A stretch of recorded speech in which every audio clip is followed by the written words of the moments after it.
Province.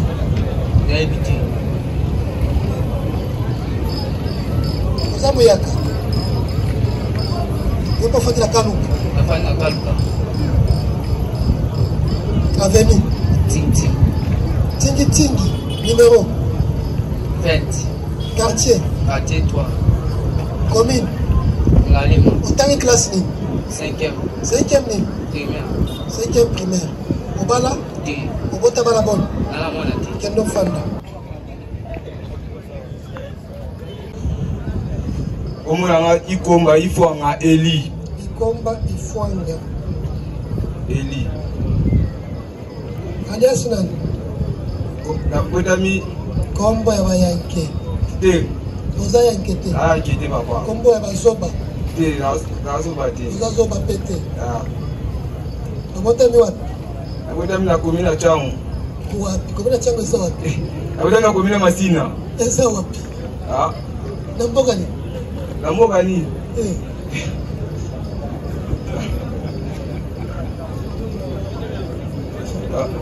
Nakutami na kapitani.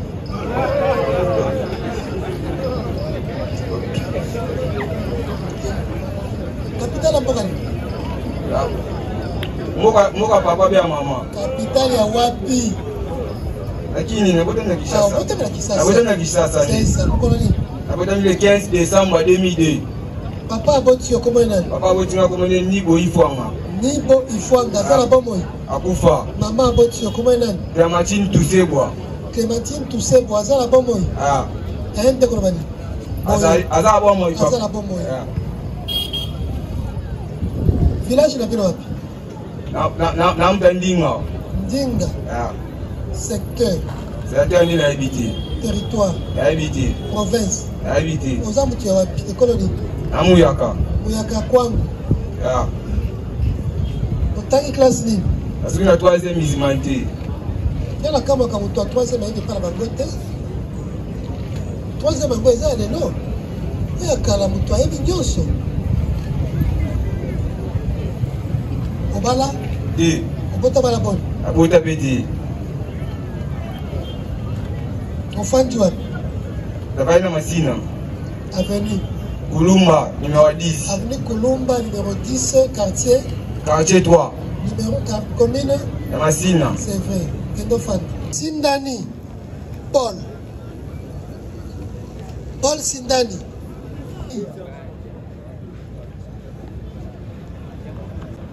Paul Sindani Saddam. Paul Sindani Saddam. Oui. T'es comment na yo? Oui. Yo sala kabusali. Tinatangaka. Tangaka wapi? Na complexe scolaire Lubaki. Eza wapi? Na Selembao. Yo botami wapi? Na botami na Kaluka. Eza wapi? Na Lukuma. Na Kisasa.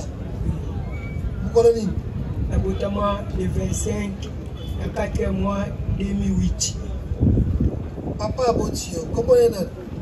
Paul Sindani. Azana bomoy? Oui. Mama aboti yo. Mumengi Pelazi. Mumengi Pelazi. Azana bomoy? Oui. Village na bino wapi? Na mta Songolunda. Kasongolunda, secteur. Invité.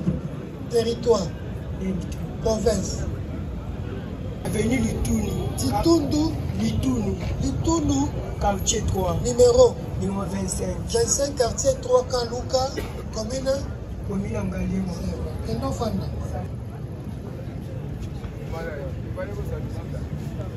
Mutombo Mabika. Mutombo Mabika Crispin. Osalaka musala nini? Ade Bouyer. Obotami wapi? Obotami na Kinshasa. Mukolo nini? Le 24 avril 2005. Papa aboti yo, comment est nani? Mutombo Kasongo Papi. Azala bomoy? Mama aboti yo. Mangisa Alombo Abeti. Nani? Mangisa Alombo Abeti. Mangisa Alombo Abeti. Azala bomoy? Oui. Village? Là, il y a Lubumbashi. Village? Lujimai. C'est Lubumbashi. Lujimai c'est village. Ceux qui ont évité le village habité. Oza mtu ya ekoloni. Amuluba. Muluba ya wapi? Kasai. Kasai ya wapi? Oriental. Kasai oriental. Otali classe ni. À 3e commercial. Obala. 2. Obota bala bonne. Abota pe. Ofanti wapi. Apani na Kankoko. Na kati ya camp. Pesa biso adresse ya camp. Apani na Kankoko le quartier 4 quartier 4 bloc 6 numéro. Les quartier 3 bloc 6. Quartier 3 bloc 6. Quartier 4 bloc 6. Quartier 4 bloc 6. Commune Bandal. Commune Bandal. Tento Fand.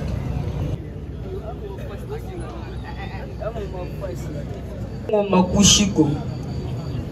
Utala musala ni? Nateka bashi. Ji. Ah.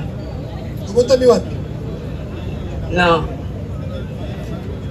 Namtaninga. Kobota ma wapi? Namtaninga. Ubota mi wapi? Itwadi. Ubota na Kitwati. Kitwati za wapi? Ah. Abe kota nyinyo Kasindi. Olobi? Kota Kasindi. Kasindi? Ah. Kasindi ya wapi? Ah. Kasindi nde wapi?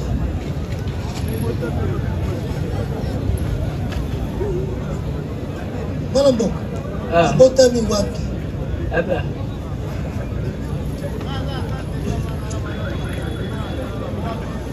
Ubota mi wapi? Na. Kitwadi. Kitwati. Mkono ni? Ah.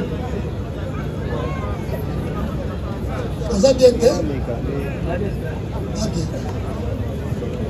Mkono ni? Ubota mi mkono ni? Kawana na ebita. Habite? Ah. Oza ajini? Esa. Olobi? Esa.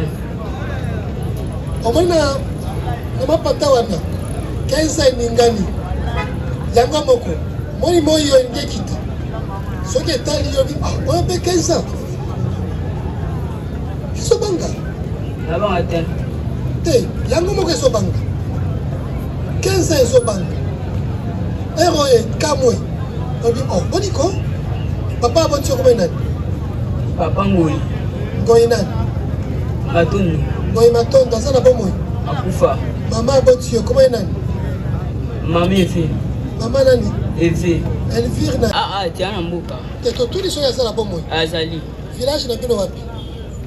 Laisse ne éviter pas. Province. Évite. Oza mtu ya wapi? Namtaninga. Tinga nte wapi? Kabaseni bakuli emi. Osala ka musala ni. Asala ki ajiste. Yomo ta wapi? Ne Kinshasa. Mukolo nini? Le 25 3e mois. Loba miko eza mpona oyo. Le 25 3e mois 2004.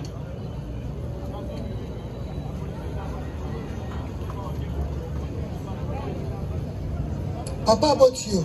Martin bakuli. Martin? Bakuli. Bakone. Oya boxer. De. Aza na bomoy. Akufa. Mama aboti yo. Mwika Rose. Olobi? Mwika Rose. Mwika Rose. Ah. Aza na bomoy. Akufa. Village na bino. Biso taba dakana. Village. Biso batandimwa. Ndemba. Eza wapi? Nakana. Province. Province nanga Kasai Central. Kasai Central. Osali classe ni? Ah, la 6 de l'électricité. Ozwa diplôme? Ouais. Diplômé. Obala? De. Obota bana boni? Nakana mwana moko mwasi. Mwana moko. Ofandi wapi? Namonga fula. Avenue. Lolonga. Avenue Lolonga. Numéro. 12. Quartier. Kindeli. Commune. Monga fula. Kendo Fanda. Okolete exaucé. Sampoko leta exaucé. Osala ka musala nini? Bete abui. Obotami wapi? Eisasa. Mukolo nini? Le 15.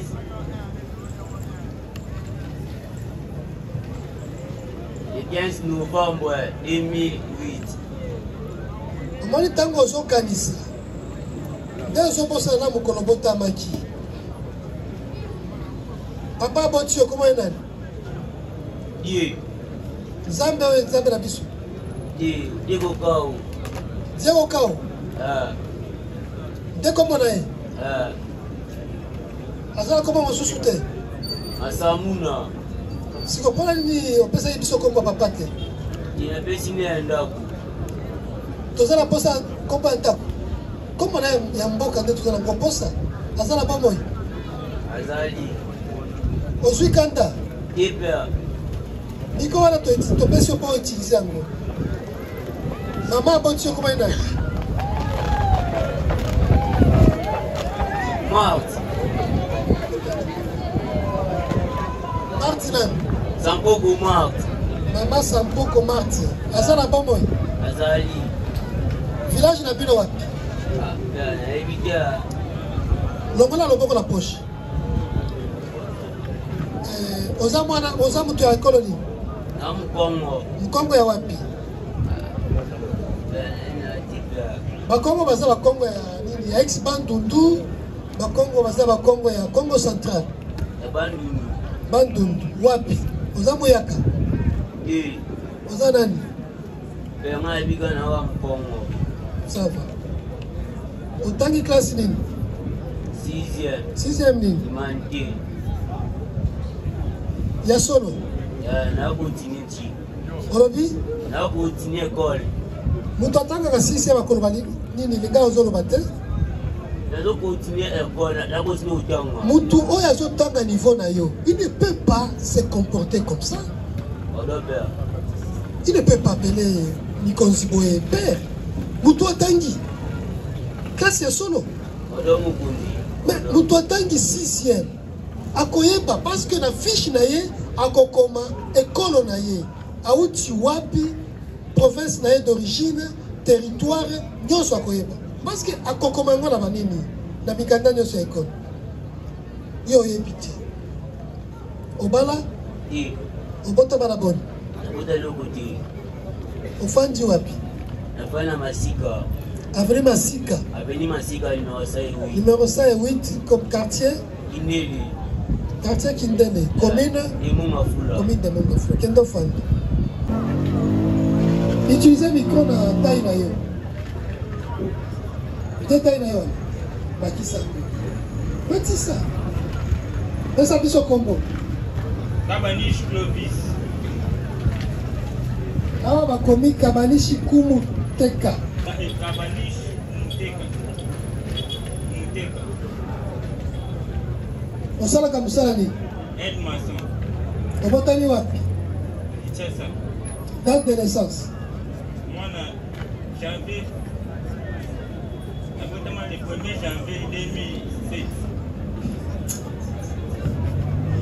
Okamwe moko. Okamwe te. Tala nzoto. Mitala yo moko. Na mandef. Mto 2007 aza mandef. 2007. 2007. Aza na nzoto ya yo. Kwanza muluba.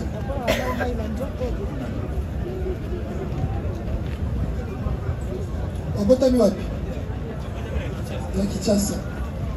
Papa aboti yo comment il a? Kabanish Jean-Claude. Asa na bomoi. Akufa. Maman aboti yo comment il a? Mushinga Valentine. Mushinga Valentine asa na bomoi. Akufa. Village. Kasai Central. Village. Asa muluba ya wapi? Bakana. Otangi classe ni? Kona 4e. 4e ni? Wana eza kaka koloba po baninga bazoloba 4e humanité ou bien ya solo?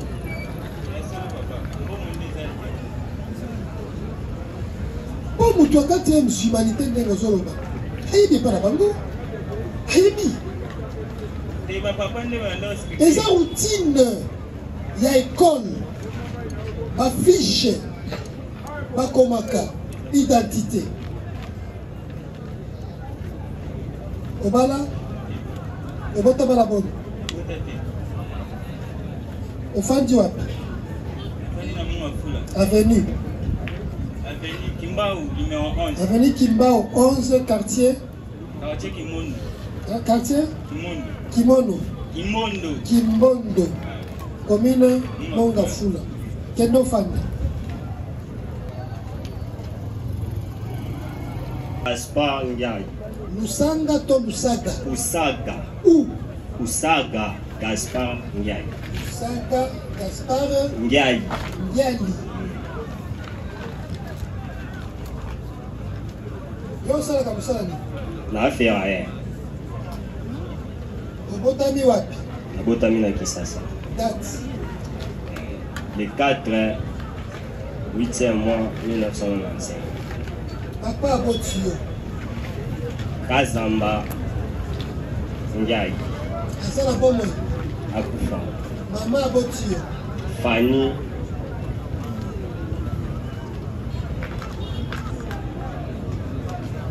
Manga. Fanny nani? Manga. Manga. Manga. Manga. Maanga. Asala bomo. Ayaza. Village. Zaba. Secteur. Kwangu. Olobi? Kwangu. On les a province. Territoire. Oui. Ceux qui ont habité, on a habité. Kwilu est la province. Kwangu est la province. Vous avez tout. Aïe. Vous avez Mouyaka. Vous avez tout à Kwangu. Vous avez classe libre. Asuki na 3e. Obala. Balate. Anana moi. Vous avez un moko. Ofandi wapi. Afaina Kinde. Avenue. Kimbao. Numéro 11. Quartier Kindele, commune de Mongafula. Kendo Femme. Kavuti. Kafuti Munganzi Aristote. Osala kabusala ni. Nasala katiba abokulanga. Obotami wapi. Nabotami na village Zaba. Na Zaba eza wapi. Zaba eza côté ya Kwilu. Côté ya Kwilu. Ambala. Obotami mukoloni. Nabotami le 5 ya 8e mois 2006. Papa abotio. Kombo na ene. Kafuti Munganzi. Azala bomo. Azali papa. Mama abotio. Anto Madeleine. Anto Madeleine nani. Anto Madeleine Matadi. Matadi. Oui. Yazala bomo. Azali papa. Village. Village Zaba. Secteur. Secteur Kilunda. Territoire. Territoire Masimanimba. Province. Province Kwilu. Sali classe nini. Nazo continuer dans la 5e humanité. Obota. Nabota te papa. Obala. Nabala te. Ofandi wapi. Nafandi na Kindele. Avenue. Basuku. Numéro 108. Commune. Commune de Mongafula. Kendo Fanda. Kia. Likia Otu DJ. Likia to Likia. Likia Otu DJ. Likia. Osala kamusala ni. Na plombier. Obotami wapi. Na botami la province ya Bandu. Wapi précisément. Hein? Wapi précisément. Province de Bandu. Obotami la Bandundu ville. Mukoloni. Ici c'est 6e mois 1993. Papa muto abotio nani kombo na. Omer Likia. Omer Likia nani. Kala. Azala bomoi. Akufa. Mama abotio kombo na nani. José Olengo. José Olengo. Azala bomoi. Azala bomoi. Village na bino wapi. Namuta Bakata. Bakata secteur. Secteur Baikongila. Territoire. Mukabu. Province. Province Kwilu. Sali classe ni. Natani na 3e secondaire. Obala. Nabala te. Okota bala boni. Nala mwana moko. Ofandi wapi. Nafani na Kindele. Avenue. Mujimai. Numéro 210. Commune Mongafula. Kendo Fanda. Kiambi. Kiambi. Kiambi Shongo. Jiri. Inganaga. Monjiri. Yosala kamusala ni. Asala kusala. Obotami wapi. Obotami. Kichasa. Obala mikro. Akisa Bito. Colonie. 5 octobre. Année. 10e mois 2005. 2005. Oui. Papa Moutobo Tional. C'est Dès comment on a? Oui. Azala pas moi. Azali. Maman Abotio. Léon Kala. Azala pas moi. Azali. Village na bino wapi? Bon Sator. Otangi classe ni. 4 février. Obala? Obala. Obota bana bon. Obota beti. Ofandi wapi? Chabolé. Avenue. Chiké. Avenue nini? Avenue Chabolé. Avenue Chabolé, numéro combien? Non, ça. Numéro 112 quartier. Chiké là. Chiké la commune. C'est Kitambo. Commune à Kitambo. Kendo fan.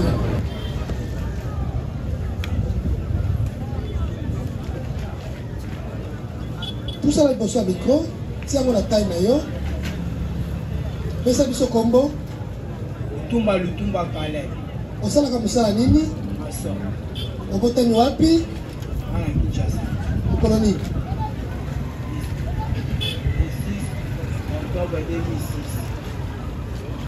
Papa Abotio. Comment est là? Jean-Pierre Azala bomoy. Oui. Maman Abotio. Ngongo. Marilou Ngongo. Azala bomoy. Village na bino wapi? Oza mutu ya koloni. Kongo ya wapi? Congo central. Otangi classe ni? Soki na 5e élève. 5e oyebi il va fiche sur le sol à l'école. Les élèves gagnent. Obala? Obota bala bon. Ofandi wapi? Avenue. Avenue de Kiri, numéro combien? 55. Quartier. Jolie femme. Commune? Mali. Kendo Fanda. Ça micro la taille na yo. Kombo na yo? Bongangeli Benage. Yo sala ka musala nini? Asala mécanique. Obotani wapi? À Kinshasa. Mukolo nini? Le 5 janvier Année? 1995. Papa Abotio. Pierre Léon. Pierre Léon. Pierre Léon. Azana bomoy. Oufa. Maman Abotio. Marceline Bofouké. Bofoke. Bofoukia. Bofukia. Azana bomoy. Azali. École la bino. École na nini? Tangana. École. École. Oui. Uza Bangala. Ya wapi? Ah, voilà ni la évité. Mungo la wapi? Je connais même pas. Je connais même pas. Ouais. T'as une classe? 4e. 4e. Humanité. Humanité. Élève, électricité.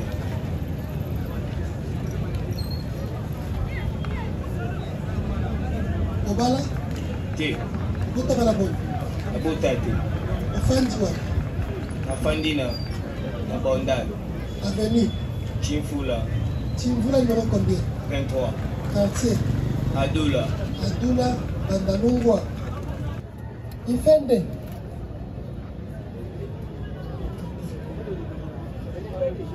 Mbuya Ibanda. Ifende tosito tunio eh?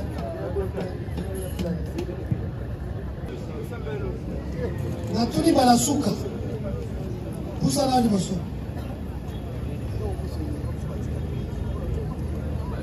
Turudi hapo.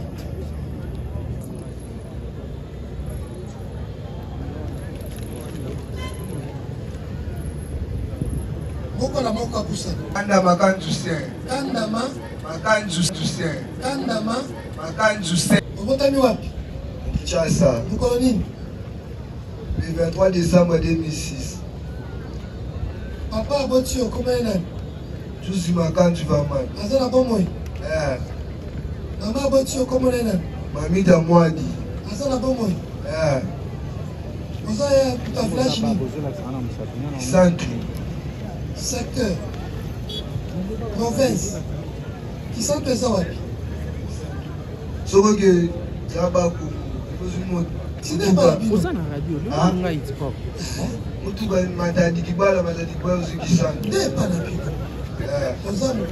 Congo central. Merci papa. Autant de classe ni. Celui qui a 4 ml. Les deux ans comme électricien, ça. Au fin de wapi? Dans Banzapa. Avenue Banzapa. Numéro 53 bis. Quartier Finda. Numéro et quartier Finda. Commune Ngalego. Commune Ngalego Kendo Fanda. Meshak. Kiambi Shombo Meshak. Yo tu vas koluka yo Kiambi. Kiambi Shombo Meshak. Tu vas koluka yo.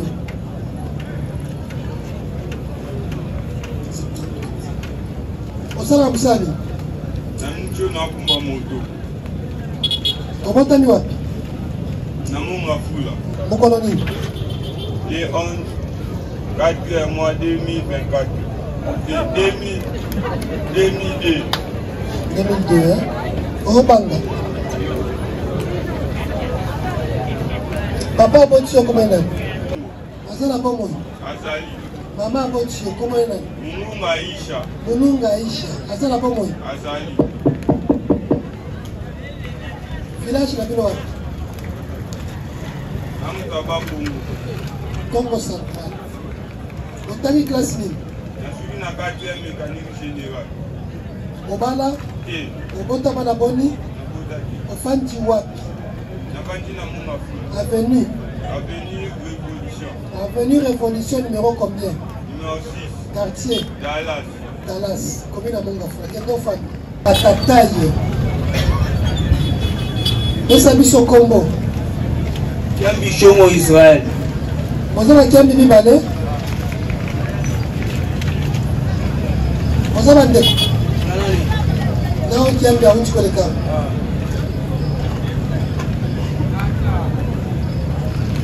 Yosa kamsali. Kuma moto. Yobota ni wapi? Tene Kinshasa. Date. Le 7 juin 2004.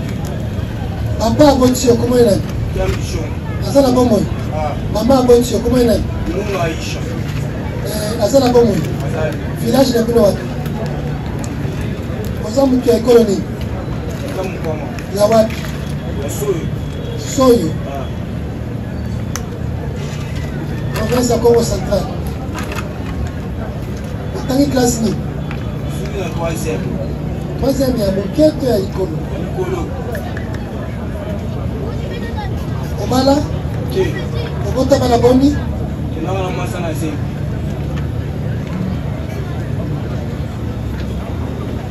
Osi aba kobala te. Obala, kuma mobali na obala ye. Ofanti wapi? Ofani na Munga fula. Avenue.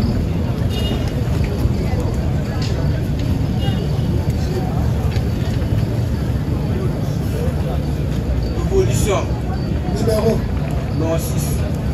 Quartier. Dallas. Commune. Rue de Munga fula. Ça, kendo fan. Na ye te. Ça. Messieurs, yozo tangisa kuna. Tozwi bakombo na bino nyonso. Tolingi sikoyo tobanda kosambisa bino moko na moko. Madame l'auditeur, quels sont les faits pour lesquels vous avez déféré toutes ces prévenus que nous avons identifiés? C'est le président de la parole nous a accordé à ce jour 98 prévenus pour avoir estorqué, dérangé les paisibles citoyens. Ils se sont introduits dans les maisons des paisibles citoyens, ravis des téléphones, ils ont semé des terreurs Ils n'ont peur de personne, Monsieur le Président, comme vous le voyez aujourd'hui devant votre auguste tribunal. Si vous êtes devant ces jeunes gens, Monsieur le Président, même vous, ils n'ont peur, tel que je viens de le dire tout à l'heure, de personne. Ils s'introduisent dans la maison des paisibles citoyens. Ils opèrent en groupe, individuellement. Quand ils entrent avec des objets, des machettes, pour casser, détruire des portes et des fenêtres, au fait d'accéder dans la maison de la population pour ravir, blesser et mettre en péril, Monsieur le Président, mettre en insécurité la population congolaise, Monsieur le Président. Vous voyez devant vous, Monsieur le Président, il y a aussi des femmes, des filles, des jeunes filles. Ces jeunes filles sont dans les mêmes groupes. Il y a des victimes dont ils ont accédé dans leur maison. Ils sont allés voler en utilisant des armes blanches, Monsieur le Président. C'est une audience de flagrance, Monsieur le Président. Tel que vous venez de le dire tout à l'heure, vous allez procéder maintenant à l'instruction et poser des questions aux prévenus et des victimes qui sont aussi dans cette salle, on peut dire cette salle, ici présents, ils peuvent déposer. Merci, Monsieur le Président.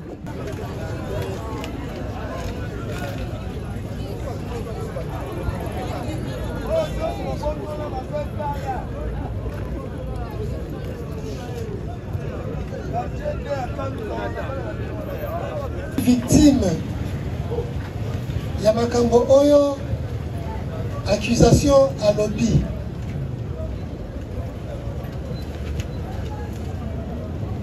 Vous allez intervenir, ne vous en faites pas. Vous allez intervenir, ne vous en faites pas. Gabriel Mwambantambo. Vous faites la commune nini? La Kitambo. Commune Kitambo. On peut déposer numéro d'adresse. Na mwana na ngai ya mwasi azalaki victime, mais maintenant elle est empêchée. C'est pourquoi je la présente ici. Comment on a? Liévin Panda Pandu. Liévin ça comme basi? Liévin. Moi na nga comme na Foueki Astrid. Foueki Astrid. Foueki Astrid Panda. Azana Ajni. Elle est née en 2004. Azawapi. Elle est empêchée de tenir mon salaire. Elle est toute la journée. Ah ouais? Ça va. Kombo Nangai, mon pépé Imwanga Stone. Mon pépé Imwanga Stone. Fandi la commune. La commune à Makala. Commune à Makala. Il y a mon côté victime. Oui. On peut cette adresse et même adresser pour peut-être Kubanga Bandeko Nabiso. Yo numéro 3. Oyoki. Merci. C'est dans le photo ministère public. Afundi batu o nyonso bafandi kuna sima na bino. Wana makambo oyo.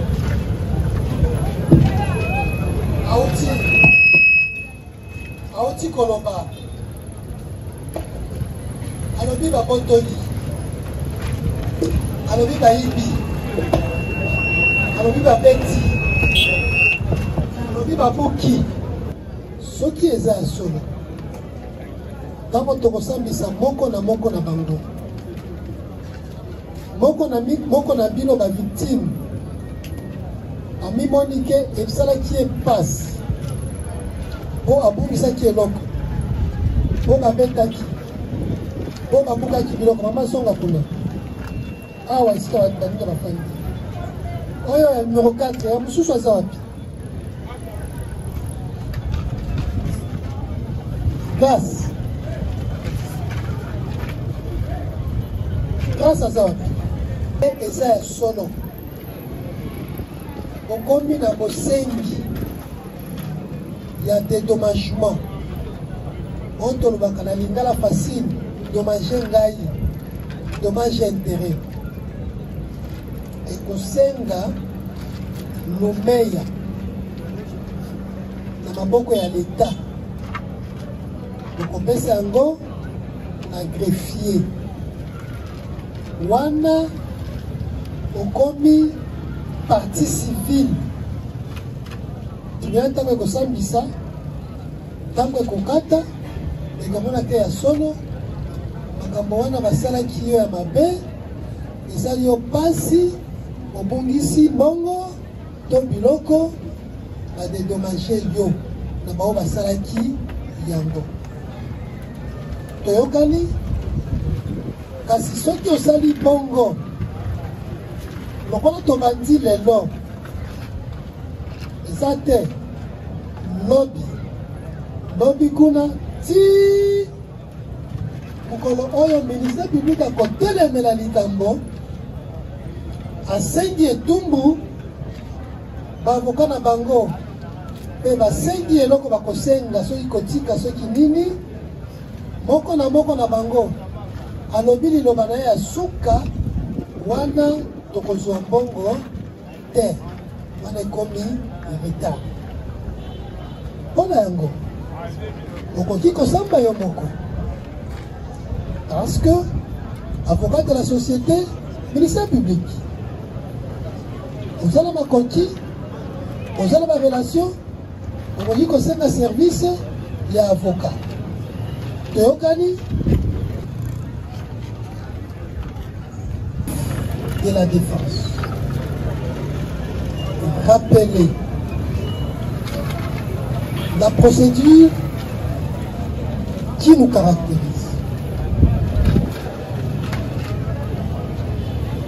Nous sommes saisis par la présentation de toutes ces personnes présumées coupables des faits que le ministère public a soumis. La Constitution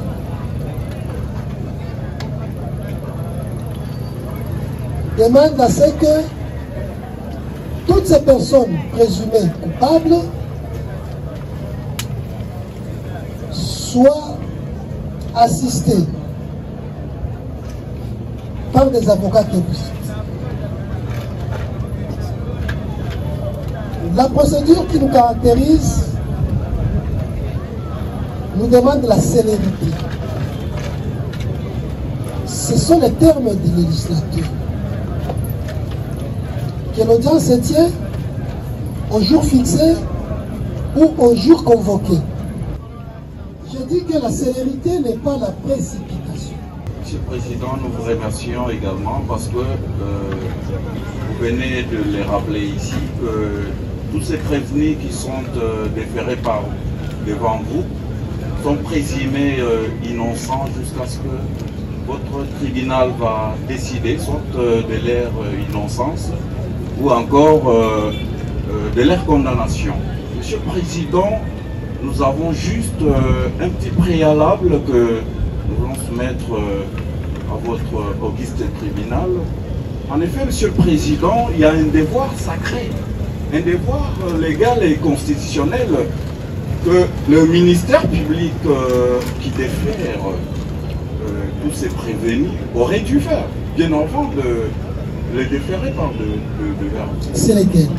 Les devoirs, Monsieur le Président, parce que vous avez identifié tous ces prévenus depuis hier et aussi aujourd'hui. Monsieur le Président, vous allez constater qu'il y a de mineurs.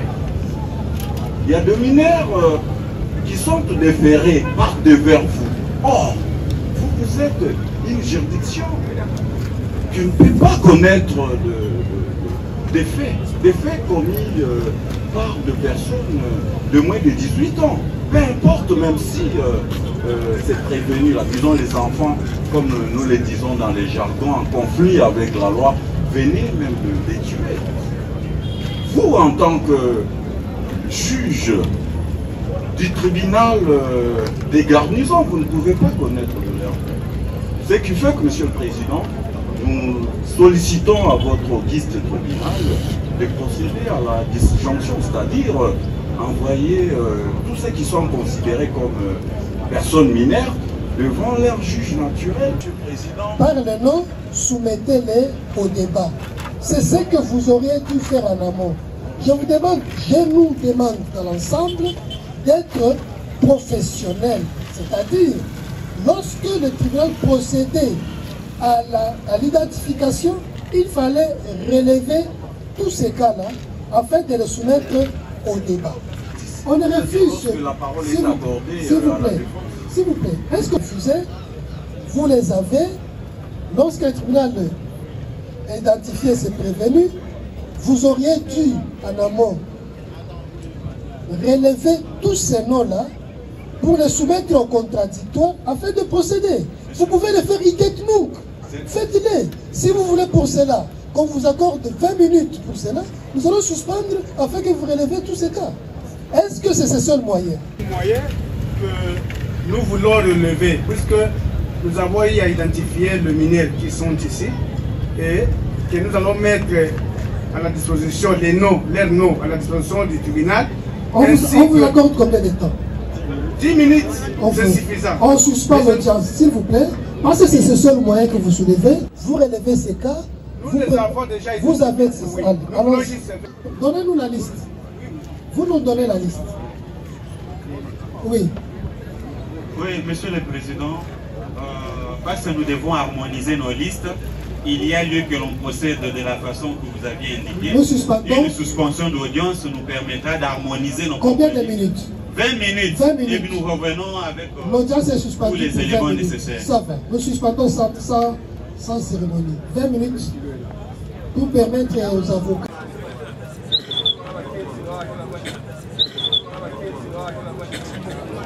Dans la suspension pour dresser cette liste, c'est pour relever l'incompétence personnelle de votre tribunal de pouvoir juger les enfants de moins de 18 ans. Et cela conformément à l'article 114 du Code judiciaire militaire. Monsieur le Président, vous constaterez, il y a même certains de ceux prévenus qui, lors de leurs interrogatoires, ils ont décliné leurs identités et leur date de naissance. Et cela sans abache, ils sont dominés. C'est pour cela, pour ne pas avoir une décision à l'encontre de la loi, c'est pour ça que, au nom du collectif, nous vous demandons de bien vouloir décliner votre compétence au profit des enfants dont la liste vous a déjà été déposée par les biens de greffe, et nous allons poursuivre avec les mangeurs, et cela conformément à la loi, nous avons dit, Monsieur le Président. Monsieur le Président, nous avons une proposition. Nous connaissons la procédure devant les juridictions militaires. Pour prendre la parole, nous voulons, Monsieur le Président, consigner pour une des parties civiles. Ça nous permet de répliquer aux moyens de la défense. Allez-y, c'est quelle partie? Monsieur Mwamba Tamba Gabriel. Monsieur Mwamba Tamba Gabriel. Gabriel qui a été identifié comme victime numéro 1. C'est ça, allez-y. C'est maître? Maître Jérémy Mutombo Kamba. Vous êtes avocat? Avocat au barreau près la cour d'appel du Kassai oriental et résident. Merci. Allez-y, maître. Faites-le sur les bancs.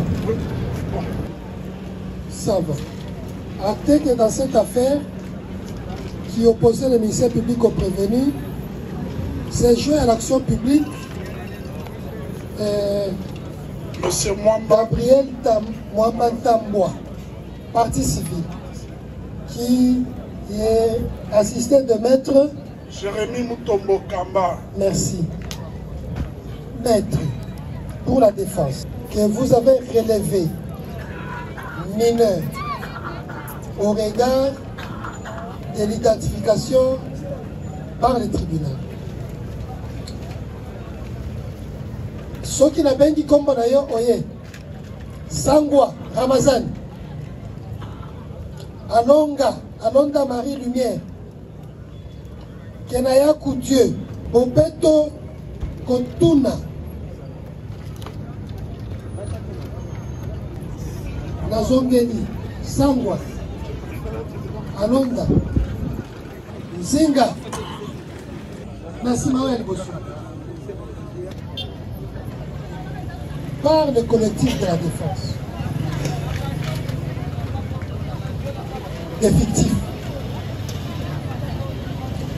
Vivant dans le disque. Et Sapoko a été repris 2 fois. Bonjour, madame la pasteur.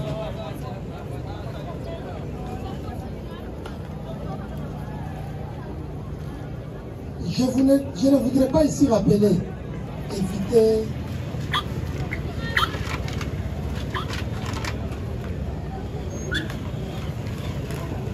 le patient. Nous devons tous d'être professionnels. Il est certes vrai que l'incompétence ou bien la compétence, c'est une exception d'ordre public qui doit se relever à tout l'instant de la procédure, même en appel ou en cassation pour la première fois. Mais encore faudra-t-il le démontrer.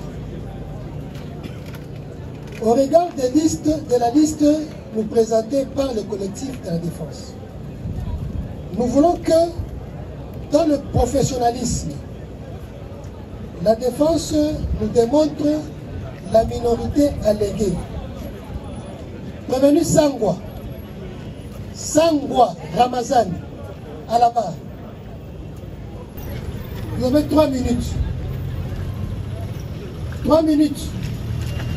Votre honneur, Monsieur le Président, le prévenu ici présent, il est né le 27 juillet 2007.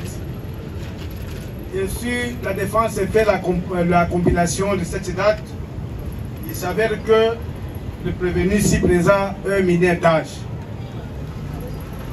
C'est tout comme moyen. Et puis, lorsque vous complissez le dossier de votre tribunal... Il n'y a pas de dossier, nous sommes en procédure de flagrance. Ok. Dans cette déclaration, Monsieur le Président, le prévenu ici présent, il a décliné son identité et son âge. Il a dit certes qu'il est né en 2007. C'est ce qui reste à dire que cet enfant, il est mineur d'âge. Nous avons dit, Monsieur le Président. Merci. Une minute, je n'avais pas encore épuisé. Allez-y. Merci beaucoup, Monsieur le Président, de la parole nous accorder. Monsieur le Président, point n'a besoin de rappeler ici que vous êtes un juge répressif. Et pris en tant que tel, vous êtes un juge actif. Vous n'allez pas, Monsieur le Président, demander à une personne qui a été appréhendée dans les circonstances que nous connaissons, vous et nous, de vous apporter les actes, par exemple, de l'état civil. Et pris en tant que juge répressif et juge actif, vous avez tout le pouvoir vous permettant soit de requérir l'officier de l'état civil pour ce faire, ou à défaut de demander les examens médicaux pour vous rendre à l'évidence si l'allégation telle que faite est étayée ou pas.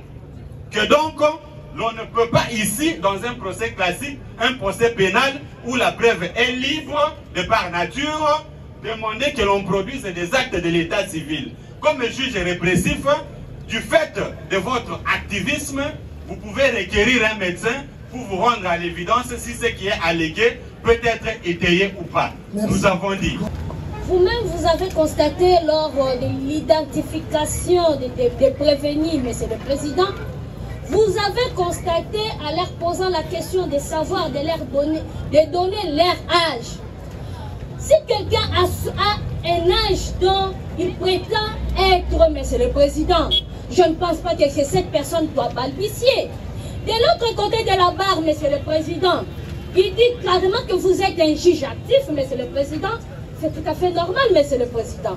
Ils allèguent un fait pour dire que leur client Sangwa, c'est un mineur d'âge. Il doit le prouver, Monsieur le Président. il doit les prouver par des documents. Parce que quand vous amenez, vous dites bien que notre client, c'est un mineur d'âge. Vous présentez les documents, c'est un juge actif de voir si réellement les documents présentés devant son office de tribunal, c'est bel et bien les documents de l'officier de l'état civil qui est l'acte de naissance, monsieur le Président. Ce n'est pas, nous ne sommes pas un droit coutumier ou la défense qui s'amène en disant non, vous êtes un juge actif, vous-même, vous êtes là pour dire que pour nous amener de preuves, monsieur le Président. Ce n'est pas ça, monsieur le Président. Ils allèguent un fait. Vous dites que son client, c'est un mineur. Il doit le prouver devant votre office de tribunal. Nous avons dit. Merci. Alonda qui est devant vous, pour ne pas rappeler ici que c'est sur procédure de la flagrance, c'est depuis qu'elle a été appréhendée, qu'elle a dit, même au devant de vous, qu'elle est née en 2007. Si vous pouvez faire le calcul, si nous pouvons faire tous le calcul, il s'avère que demoiselle Alonda a 17 ans aujourd'hui. Et que donc, étant donné que nous sommes en procédure de flagrance, nous n'avons pas eu le temps matériel nécessaire pour pouvoir amener au devant de vous le acte de l'état civil. Et que donc, comme l'a dit le confrère qui m'a précédé, vous êtes un juge actif, très actif même. Vous avez le pouvoir nécessaire pour pouvoir savoir si Alonda est mineure ou pas. Merci. Je pense bien que c'est toujours la même chanson. Qui n'ont pas un acte qui atteste réellement que la prévenue Alonda a 17 ans. Il doit le prouver, monsieur le Président. Il doit présenter les actes qui attestent réellement que Alonda a 17 ans, monsieur le Président. Nous avons dit. Maître, vous avez 2 minutes. Démontrer la minorité. Monsieur le Président, comme nous l'avons dit, que c'est un enfant mineur. Il est né en 2007. Lorsque le ministère public réplique, Monsieur le Président, il vous dit que tous ces mondes ici sont des mineurs. Il tire ces éléments où? Et majeur plutôt. Où est-ce que le ministère public tire toutes ces allégations? Mais il va vous tirer, il va vous poser. Alors que, Monsieur le Président, s'il vous plaît. Si vous dites que le ministère public tire tous ces éléments, oui. Mais la même question va vous revenir. D'où tirez-vous la minorité? Nous répondons, nous tirons la minorité par rapport à leurs propos et à leurs déclarations, Monsieur le Président. Ça va, merci. Le ministère public réagissez. Des avocats qui disent l'avocat écrit sur parole, Monsieur le Président. Je ne sais pas. Et aussi de leur côté, de l'autre côté de la barre. Je ne sais pas. Moi, je pensais quand il parlait.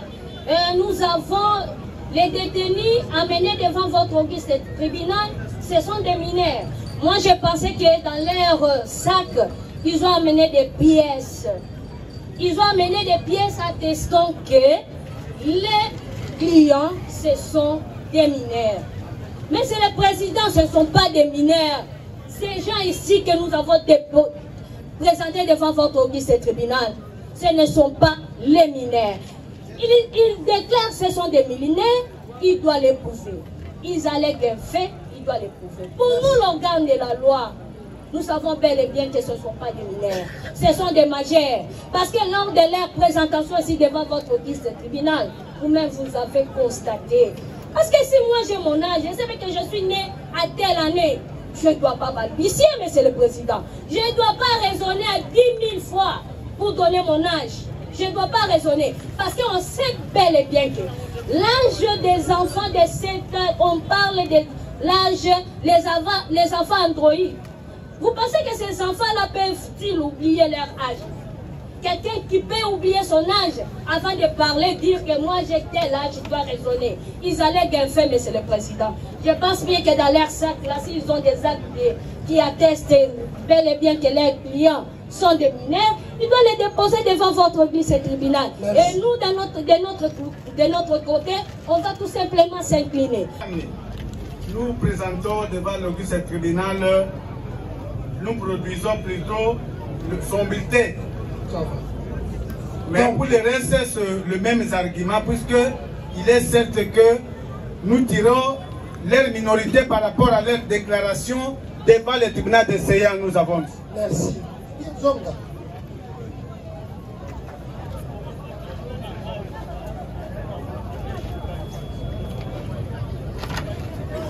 Paul Sindani n'a pas été relevé ici.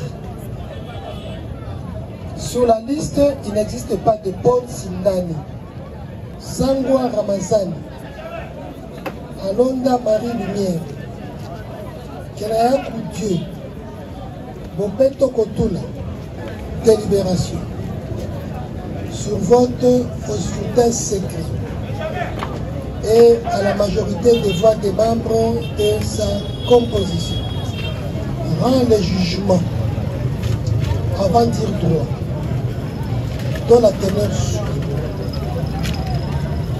Jugement. Qu'au regard de l'article 114 du Code judiciaire militaire,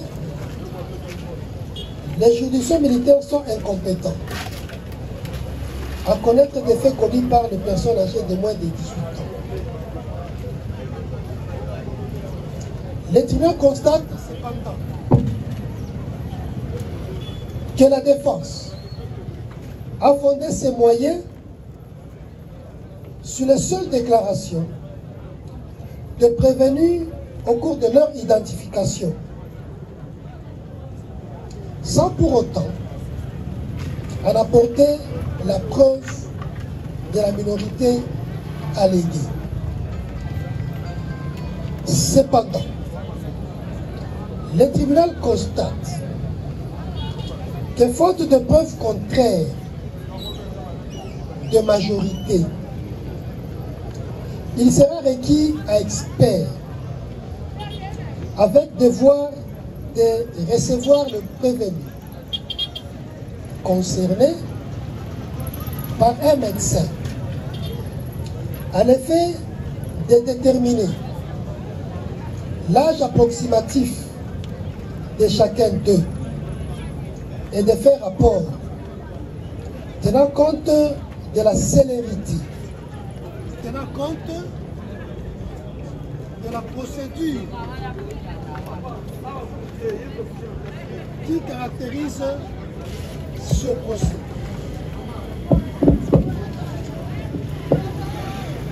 Commandant police d'audience, faites présenter les armes. Le tribunal militaire garnison de Kinshasa, Ngaliema, statut avant dire droit, en procédure de flagrance, sur exception d'incompétence des 17 prévenus soulevés par la défense.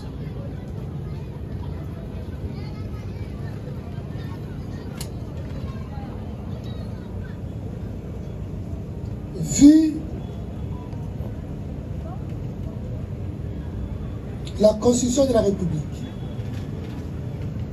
démocratique du Congo, ses articles 21, 149, vu la loi 023, par 2002, du 18 novembre 2002, portant code judiciaire militaire, en ses articles 114 et 246. Entendu le requérant en leurs moyens, entendu le ministère public en ses répliques, vu le dossier de la cause, disant droit, reçoit l'exception d'incompétence personnelle soulevée par 17 prévenus, ordonne une expertise médicale des concernés par le médecin de l'hôpital de la prison centrale de Makala, réserve les frais, renvoie l'affaire en audience de prosécution du lundi 9 décembre 2024. Jugé. En audience publique ont siégé le capitaine, magistrat Kweshi Mouchaliwagi, président, le capitaine du ministère public représenté à l'audience, Sea Mutombo Kati, auditeur militaire de garnison, l'assistance du capitaine Dougba Wayawaya et Malongo Bernard, greffier du siège. Arme au pied. Voilà. Dans cette exception, nous avons dit que le tribunal militaire ne peut pas juger les enfants mineurs d'âge. Et cela conformément à l'article 114 du Code judiciaire militaire qui dit clairement que les juridictions militaires ne peuvent pas juger les enfants de moins de 18 ans. C'est sur base de cette exception que le tribunal militaire de garnison a pris un jugement avant d'y droit, ordonnant l'expertise médicale que chaque enfant mineur va passer à un examen médical pour que le médecin puisse déclarer effectivement son âge et l'audience reprendra le lundi prochain. Il y a un problème maintenant puisque le tribunal militaire dit clairement qu'il y a des frais y afférents pour que le ministère puisse faire cet examen.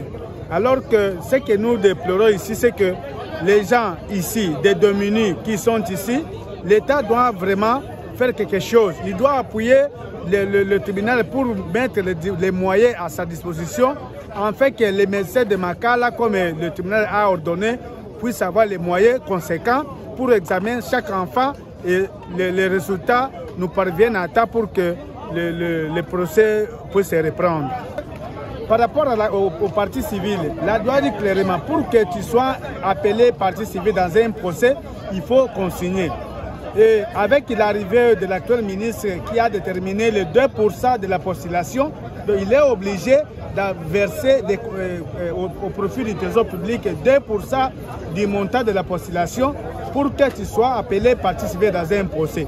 Et ce qui veut dire que le ministre, les partis civils, les partis victimes, ils sont dans l'obligation d'avoir des moyens pour consigner afin qu'ils soient partie civile dans la procédure telle que levée la loi.